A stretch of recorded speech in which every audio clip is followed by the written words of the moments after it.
Sir, according to the Constitution, it is incumbent upon His Excellency President of India to inform the causes of the summons to the Parliament. And in pursuance of that constitutional provision, His Excellency President of India, Her Excellency President of India, had addressed the joint session of Parliament, and that is why today motion of thanks on presidential address is being taking place over here. Sir, as we know that the presidential address is drafted by the government, so it is not the president, but government is responsible for the contents of the address. With all reverence at my command, I must pay my respect to the President of India, but I beg to differ with the tone and tenor enshrined in the presidential address. Sir, this is the 15th President of India, and India is witness to 3 more acting presidents. कभी president की जब अभिभाषण होते हैं सदन में, तो कभी हमें उनकी जात या पात या धर्म के बारे में कभी सुना नहीं, लेकिन इस बार पहली बार ऐसा हो रहा है कि सारे हिंदुस्तान में ये ढिढोरा पीटा जा रहे हैं कि बीजेपी पार्टी ने एक आदिवासी को प्रेसिडेंट बना दिया, इसको एक चुनावी मुद्दा बना दिया, एक चुनावी मुद्दा बना दिया। मेरा कहने का मतलब थोड़ा सोचिए, ये क्या चुनावी, ये क्या सियासी फसल उगाने के लिए? नहीं।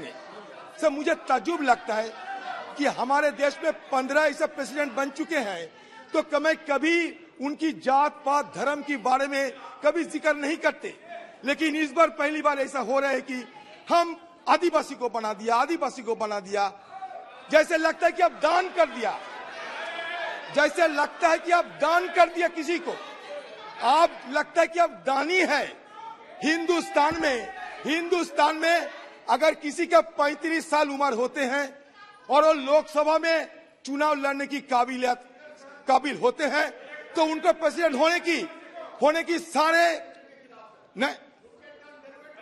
नहीं, आप लोग करते हैं।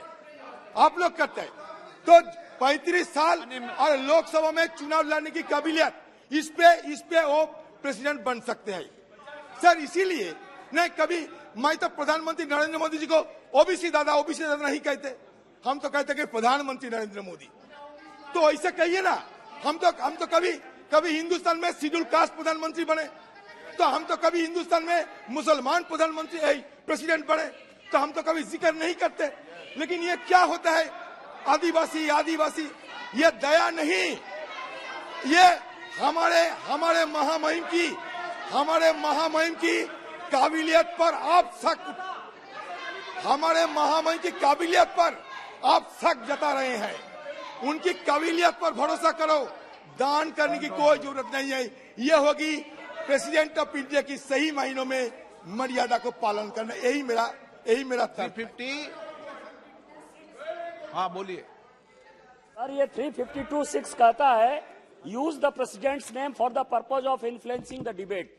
ये राष्ट्रपति के बारे में जो है इन्फ्लुएंस कर रहे डिबेट को सर।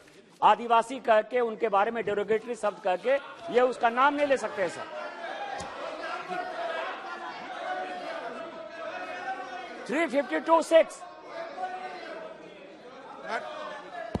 सर, इसको एक्सपंज करिए सर। अभिभाषण पे कल से राहुल जी की भाषण होने के बाद सारे माहौल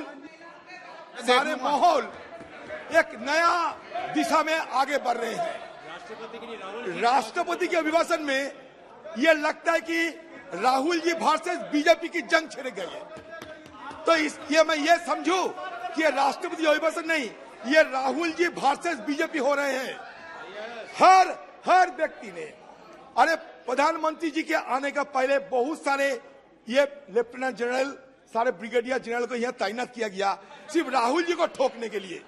इससे यह पता चलता कि Rahul ji has taken the right chord of the BJP party inefficiency. ये राहुल गांधी जी साबित कर दिया है कि आप जितना चाहो राहुल गांधी को पप्पू बनाने की, राहुल गांधी जी खुद आपको पप्पू बना दिया। राहुल गांधी खुद आपको पप्पू बना दिया, आपको पप्पू बना दिया। इसीलिए कहिए ना गृह मंत्री जी। माननीय अध्यक्ष जी, ये माननीय सांसद को पप्पू नहीं कह सकते। माननीय सांसद है, इनको पप्पू नहीं कह सकते। पॉइंट ऑफ ऑर्डर बोलिए, पॉइंट ऑफ ऑर्डर बोलिए। आप गृह मंत्री ने पॉइंट ऑफ ऑर्डर बोलिए। आप जानते हैं मैं किस संदर्भ पे बात करते हैं, आप जानते हैं, बखूबी जानते हैं। राहुल गांधी जी सही जगह पे निशाना साधा। राहुल गांधी जो तीर चलाई वो सीधा निशाने पे पहुंच चुके हैं, इसलिए आपके अंदर खलबली मच गए हैं। और ये खलबली के चलते ये बिखरा हुए बीजेपी पार्टी राहुल गांधी की खिलाफत में जुटे हुए हैं। एक इंडस्ट्रियलिस्ट अदानी, हिंदुस्तान में कभी एक इंडस्ट्रियलिस्ट के लिए एक सत्तारूढ़ पार्टी इस तरीके कभी पैरवी कर चुके हैं एक इंडस्ट्रियलिस्ट के लिए। और ये हमारी मनगढ़ंत बात नहीं है, ये हिंडनबर्ग पेपर्स में आए। हम क्या करें, आप बताइए। ये हिंडनबर्ग रिसर्च पेपर में आए हैं, हम क्या करें। जो हमें मिला है उसी पे बदौलत हम ये मुद्दे उठाते हैं। इसमें अन्याय क्या है, आप खुद बताइए, इसमें अन्याय क्या है। लेकिन आप अदानी की बात करते हैं तो आप गर्म हो जाते हैं, आप अधीर हो जाते हैं, आपकी जहन में सहल नहीं होते हैं। तो हम क्या कर सकते हैं। राहुल जी की बात में सारे हिंदुस्तान में चर्चा हो रहे हैं। आप मानो या ना मानो, आप मजाक उड़ा सकते हो, लेकिन कान खून के सुन लो, राहुल गांधी जी की बात में माननीय सदस्य हिंदुस्तान में चर्चा हो रही है। राष्ट्रपति भाषण बोलो, आप तो कहाँ उठकते हो।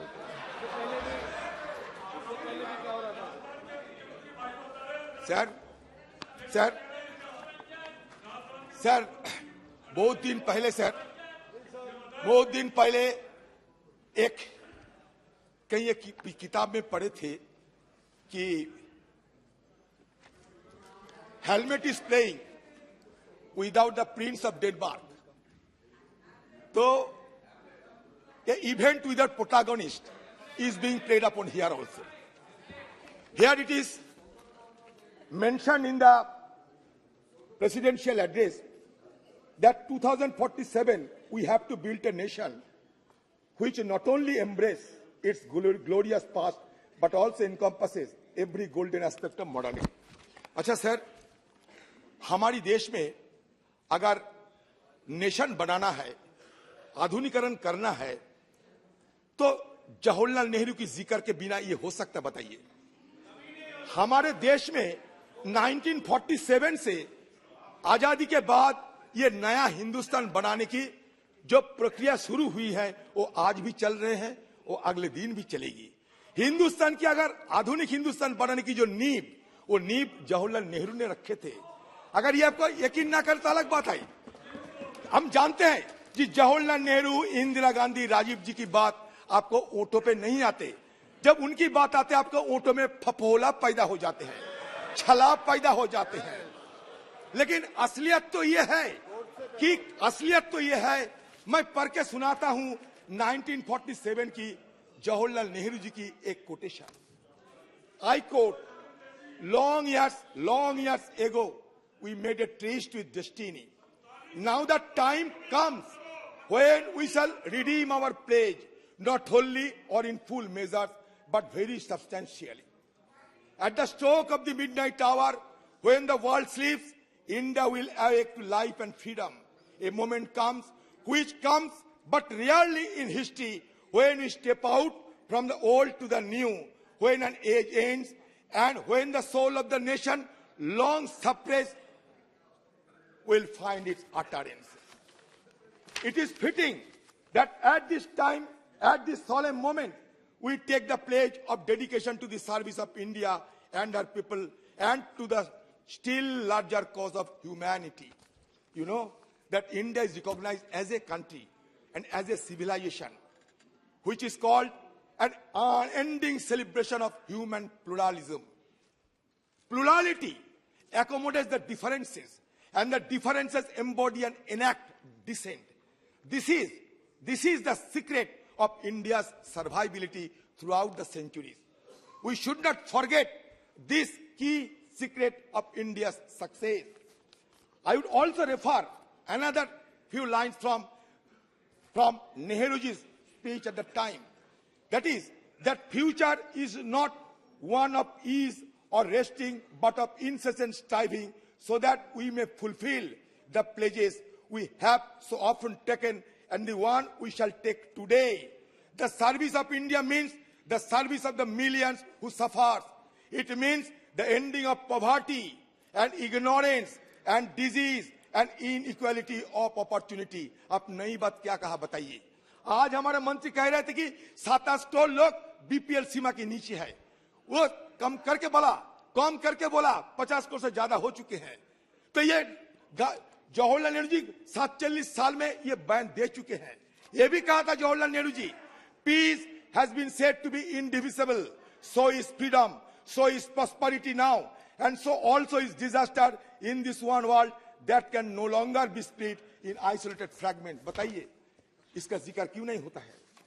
क्यों आप लोग जिक्र नहीं करते हमारे वो विजनरी लोगों को? ये क्या आपका छोटापन नहीं है? Jawaharlal Nehru ji, I like to quote another few lines. We are citizens of a great country on the verge of bold advance, and we have to live up to that high standard. All of us, to whatever religion we may belong, are equally the children of India with equal rights, privileges, and obligations. We cannot encourage communalism or narrow-mindedness, for no action can be great. I would reiterate, for no action can be great whose people are narrow in thought or in action. That is why I am referring the speeches of the visionaries. Here it has been referred by the proposer of the debate that Narendra Modi ji and Narendranath Datta ji is equal, as if Narendranath Datta ji has been reborn in Narendra Modi ji. So I thought it prudent to refer some lines from Swami Vivekananda ji also. Yes, Narendranath Datta, who is recognized as Swami Vivekananda, he exhorted to the humanity that sectarianism, bigotry, and his horrible descendant fanaticism has long possessed the beautiful earth. It has filled the earth with violence. It has drenched it with human blood, destroyed the civilization, sent entire nation to despair. Had these forces not been over here, these are all horrible demons, the society would have been advanced much far than it is today. आपकी जमाने में क्या हो रहे हैं? आपकी जमाने में क्या हो रहे हैं? आप 14% मुसलमान हमारे देश में है. एक मुसलमान एमपी को चुना गया, एक मुसलमान एमपी नहीं है, एक मुसलमान मंत्री नहीं है, और दूसरी तरफ आप कहते हैं कि one world, one family, one future. ये वन वर्ल्ड है, वन फ्यूचर है, वन फैमिली है. हम लोग कहते हैं राहुल जी की जो पदयात्रा थी उसका नारा था भारत जोड़ो नफरत छोड़ो. हम भी वो कहते हैं कि नफरत की सियासत को त्याग करो, उल्फत की सियासत को अपनाओ, क्योंकि love is a unifying force. It promote reconciliation, unity and understanding among different faiths. no civilization can begin to lift up his head until we look charitably upon one another. And the first step towards that much needed charity is to look charitably and kindly upon the religious conviction of others. Nay, more to understand that not only should be the charitable, but also positively helpful to each other, however different our religious ideas and conviction may lie. I would like to enlighten my honorable members that this is the need of the hour. We should be more generous, we should be more liberal, we should be more accommodative if we want to make India strong and dynamic. मैं अभी sir दो चार बात कहना चाहते हैं, मैं जानता हूं समय की बड़ी कम है, ये बड़ी बड़ी बात कहे जा रहे थे यहाँ, मैं ये बताना चाहते हैं, ये गृह मंत्री जी भी है यहाँ, तो बड़े उनका भी ये जानकारी में लाना चाहिए। गृह मंत्री जी आपको शायद याद होंगे, कुछ दिन पहले एक 3 दिवसीय सभा हुई थी, बैठक हुई थी यहाँ दिल्ली में, वो डीजी और आईजी को लेकर। वो 3 दिवसीय सभा में क्या बताया गया, ये थोड़ा बयान सदन के अंदर अब देने का दया करे। जो डीजीपी और आईजी की मीटिंग हुई थी, उस मीटिंग में एक रिसर्च पेपर पुलिस अधिकारियों ने पेश किया था, और उस मीटिंग में कौन कौन मौजूद थे? उस मीटिंग में मौजूद थे अजित डोभाल साहब, गृह मंत्री साहब और आला अधिकारी, सुरक्षा और गृह मंत्रालय से जुड़े हुए आला अधिकारी उस मीटिंग में मौजूद थे। उस मीटिंग में क्या कहा गया? अमित शाह जी थोड़ा दया कीजिए, अमित शाह जी थोड़ा दया कीजिए, थोड़ा ध्यान दीजिए मुझे, क्योंकि ये मीटिंग के साथ आपका संपर्क है। ये मीटिंग डीजीपी और आईजीपी के थे। उस मीटिंग में ये बात रखे गए कि पूर्वी लद्दाख में जहां एलएसी है, 65 पेट्रोलिंग पॉइंट है, इसी पॉइंट है जहां हम गश्त करते थे, गश्त लगाती थी हमारी सेनाएं, हमारी सुरक्षा बल। उन 65 में से अब 25 पॉइंट्स पर गश्त नहीं लगा पा रहे हैं। अब बताइए ये सही या गलत?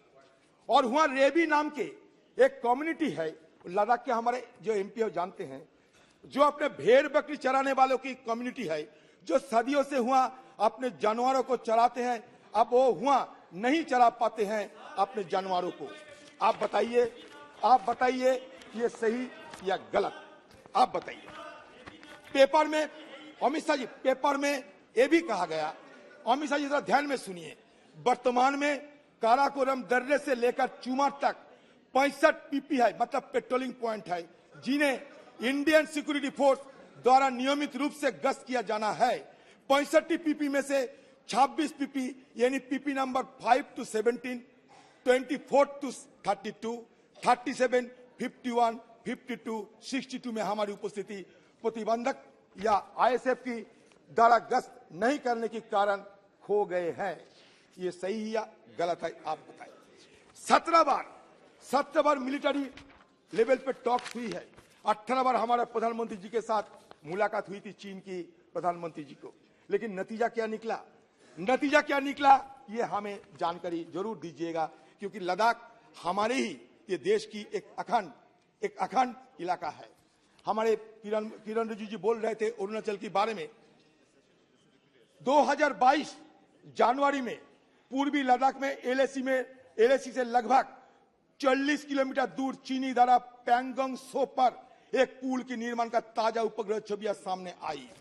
आप बोल सकते कि हम कोई भी गुमराह करने के लिए बात बताते हैं, छोड़ दीजिए, हम तो यहाँ एक बार नहीं 100 बार यहाँ गुहार लगाई थी कि भाई चीनी अतिक्रमण के बारे में सदन के अंदर चर्चा हो। आपने चर्चा करने की इजाजत नहीं दिया। लेकिन 1962 में जब चीनी हमला हुई थी हिंदुस्तान पे, तब स्वर्गीय जवाहरलाल नेहरू जी इस सदन की प्रधानमंत्री बने थे। अटल बिहारी वाजपेयी जी मांग किया था कि हमें चर्चा करने का मौका दिया जाए। तब अटल बिहारी वाजपेयी जी के मांग पे स्वर्गीय जवाहरलाल नेहरू पार्लियामेंट खुलवाकर 165 एमपी जिसमें शामिल हुई थी, वो डिस्कशन में ये सदन देखा है, इसका सारे नबूत सरकार के पास है। और उसमें ये भी बताते हैं स्वर्गीय जवाहरलाल नेहरू खुद अपना खामियां को दर्शाया था। और किस लिए ये हुआ, क्यों ऐसा हुआ सारे व्याख्यान दे चुके थे और सारे व्याख्यान की बात ये सारे जो सदन प्रभावित होकर एक यूनानिमस रेजोल्यूशन पास करवाया था, तो वो हम क्यों वो मिसाल अभी नहीं दिखा पा रहे हैं? क्यों आप डरते हैं? हाँ बोलिए।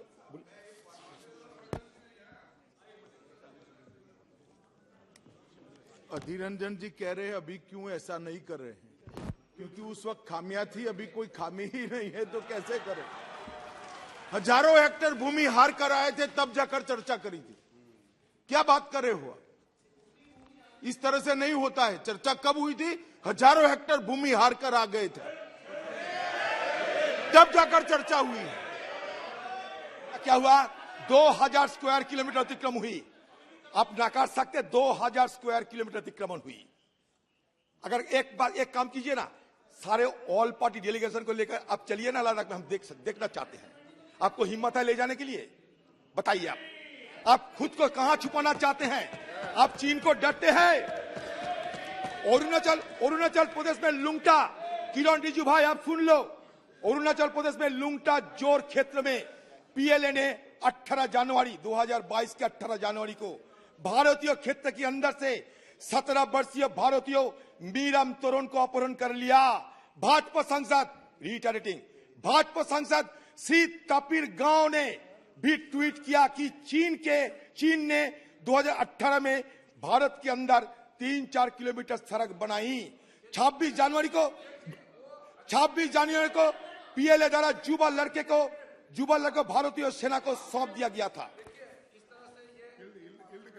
शुरू में कहा ऐसे बातें नहीं करना चाहिए जो रिकॉर्ड में चले जाए और बाद में गलत क्या है? मैं वही तो कह रहा हूं, जो चीजें अगर कोई किसी ने कह दिया, किसी ने लेख लिख दिया तो सच्चाई है क्या? उसके बाद में अधिकारियों ने क्या स्पष्टीकरण दिया, क्लैरिफिकेशन किया दिया। बाद में इंडियन आर्मी की तरफ से कहा गया है कि ये जो रिपोर्ट जितने भी आए हैं ये सही नहीं है, इस तरह से कोई हमारा जमीन नहीं किया। जब आर्मी बोल दिया, आप उससे पहले कोई जो कोट कर रहे कुछ बोले उसको आप कोट किए जा रहे। जब एजेंसी बता रहे अधीर जी इस तरह से ये सेंसिटिव मुद्दा है इस सदन में, ये सब जिसका कोई तर्क नहीं है। हम जब कहेंगे सेंसिटिव है, ऐसा बात मत, आप जब कहेंगे इनसेंसिटिव है, यही है ना बात। आप राहुल गांधी के खिलाफ गाली दोगे, आप राहुल गांधी जी को पाकिस्तान की दलाल बनाओगे, वो सेंसिटिव है, वो इनसेंसिटिव है। और हम जब असली मुद्दे उठाते हैं तो सेंसिटिव हो जाते हैं। ये दो तरीके की बात नहीं हो सकता, ये 2 तरीके की बात नहीं हो सकता। 2222 मैं बताता हूं, जुलाई में मीडिया द्वारा दिखाई गई नई उपग्रह छवियों से संकेत मिलता है कि डोकलाम में 9 किलोमीटर पूर्व में निर्मित एक चीनी गांव, जहां 2017 में भारतीय और चीनी सेना का आमना सामने हुआ था, अब लगभग हर घर के दरवाजे पर कारों के साथ पूरी तरह से बसा हुआ है। चीन द्वारा 110 वर्ग किलोमीटर क्षेत्र की इसी सलामी टुकड़े का जवाब मोदी सरकार के पास नहीं है। अगस्त में विशेषज्ञों के उपग्रह बताते हैं पीएलए की सतह से हवा में मरने करने वाली मिसाइल साइट डोकलाम के उत्तर में सिर्फ 50 किलोमीटर की दूरी पर भारत, भूटान और चीन में बीच ट्राई जंक्शन सीमा क्षेत्र में मार्च में हो रहे हैं। जी एक सेकंड, ये पूरी तरह चालू है। माननीय अध्यक्ष जी, अधीर जी को जो बोलना है वो बोल सकते हैं। सिर्फ सदन का रिकॉर्ड देश और दुनिया के लिए ऑथेंटिक होता है, इसलिए मेरा इनसे निवेदन है कि इतना बता दे कि मैं सिर्फ अखबार के हवाले से कह रहा हूं, ये कोई अधिकृत बात नहीं है। बाद में जो बोलना है बोले, मुझे कोई आपत्ति नहीं।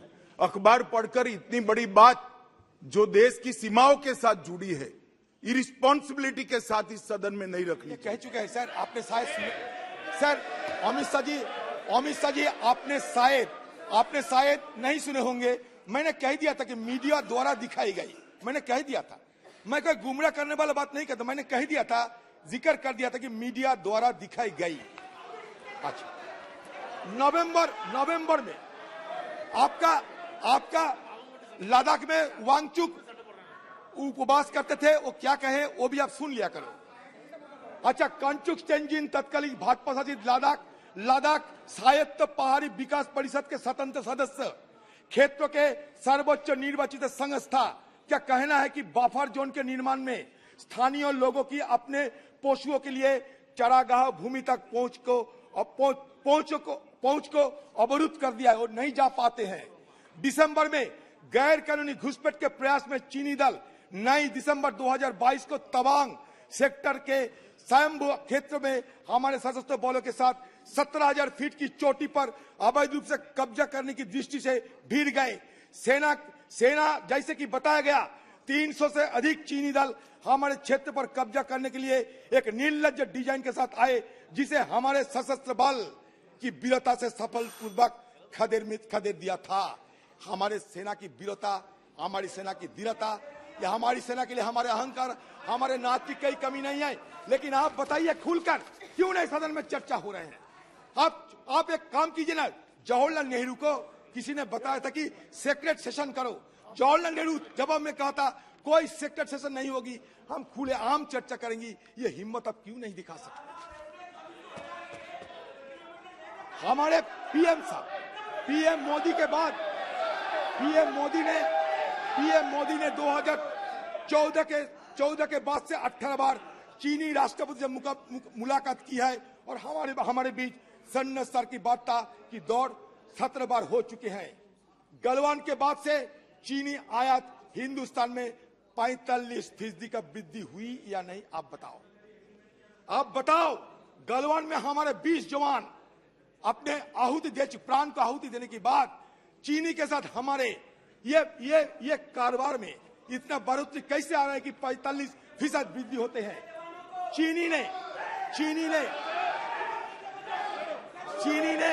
पीएम केयर्स फंड में दान दिया और अब सही लोग इस्तेमाल कर रहे हैं, और अभी पॉइंट्स ऑफ ऑर्डर निकालेंगे।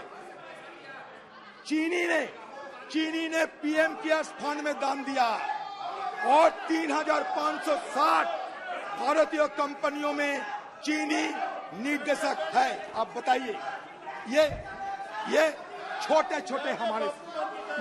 छोटे हमारे प्रश्न है।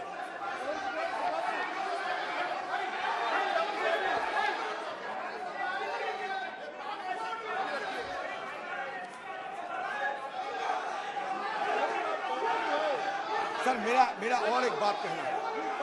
सर, हिंदुस्तान में मैंने पहले भी कहा कि जहां 14% मुसलमान होते हैं, वहां मुसलमानों को क्यों इस तरीके की नफरत की निगाहों से देखा जाते हैं? मैं ये जरूर सवाल पूछूंगा, क्योंकि सर अगर खुशवंत सिंह जी, हमारे देश की एक जाने माने पत्रकार खुशवंत सिंह जी, उनका कहना है Indian freedom is written in Muslim blood since their participation in the freedom struggle was much more in proportion to their small percentage of the population. अगर हम सही बताओगे, आप कहेंगे कि हम मुसलमानों को चापलूसी करते हैं। बिल्कुल नहीं। मैं इतिहास की गवाह देना चाहते हैं।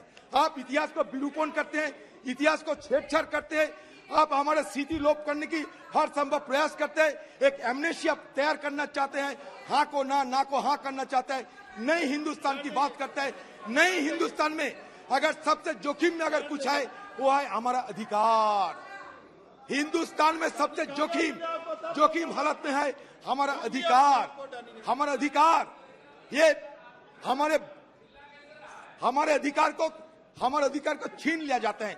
हमें कर्तव्य सिखाए जाते हैं, लेकिन कर्तव्य के पहले हमारा अधिकार क्या है ये तो बता दीजिए।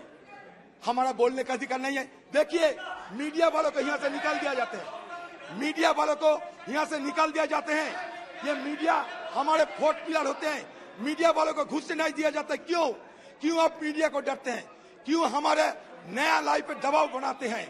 न्यायालय के खिलाफ कभी कानून मंत्री, कभी हमारे उपराष्ट्रपति जिस तरीके से बयान देते हैं, ये हमारे देश की जो बेसिक स्ट्रक्चर है, ये बेसिक स्ट्रक्चर को खतरा पहुंचाते हैं। हमारे देश का बेसिक स्ट्रक्चर क्या है? हमारा देश का बेसिक स्ट्रक्चर फेडरलिज्म है। ओके, हमारे देश का बेसिक स्ट्रक्चर धन्यवाद राइट्स है। हमारा देश का बेसिक स्ट्रक्चर इंडिपेंडेंट जुडिशियरी है। इसमें खतरा पहुंचाने की कोशिश मत करो। धन्यवाद। 30 मिनट हो गए। धन्यवाद। 30 मिनट हो गए।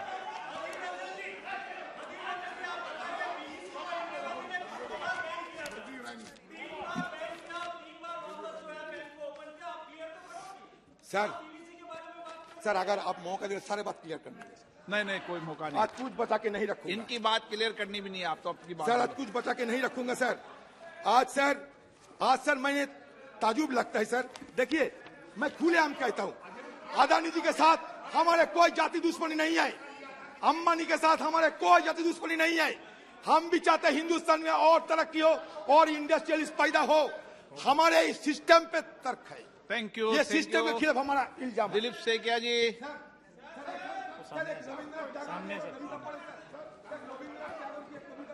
टैगोर की हाँ, और किसी के रविन्द्रनाथ इनको सिखाने के रविन्द्रनाथ टैगोर। हाँ बोल दो। मैं सर बांग्ला में कहूंगा, इंग्लिश तर्जुमा भी करने का मौका दीजिए। बांग्ला में पढ़ूंगा, इंग्लिश तर्जुमा करने का मौका दीजिए। बंगाला ट्रांसलेट। হেমর চিত্ত পূর্ণ তীর্থ জাগরে ধীরে এই ভারতের মহামানবের সাগর তীরে। কেহ নাহি জানে কার আহ্বানে, কেহ নাহি জানে কার আহ্বানে কত মানুষের ধারা দুর্বাসতে এলো কোথা হতে সমুদ্রে হলো হারা। হেতায় আর্য হেতা অনার্য, হেতায় দ্রাবিড় চীন, সখুন্দর মোগল পাঠান এক দেহ হলো লীন। পশ্চিম আজ খুলিয়াছে দ্বার, সেটা হতে আছে কত উপহার দেবে আর নেবে মিলাবে মিলিবে যাবে না ফিরে এই ভারতের মহামানবের সাগর তীরে। सर मैंने तर्जुमा कर रहा हूं सर, तर्जुमा सुन लीजिए। My heart awake in this holy land of India. It is a place of pilgrimage for nations to mingle in a confluence of humanity. Nobody knows who asked them, yet they came from different lands and merged in a single body. The Aryans, the non-Aryans, the Dravidians, the Chinese, the Scythians, the Huns, the Pathans and Mughals, all of them like so many separate streams flowing irresistibly to loss at the end of their journeys, their individual identities in one vast sea. Now the West has opened its gate. All are collecting its prize gifts, and the same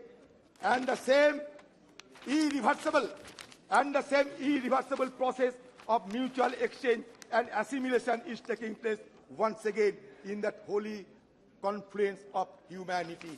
तो हमारा देश 4 वेद sir, 4 वेद 18 उपनिषद 2 महाकाव्यों की देश है।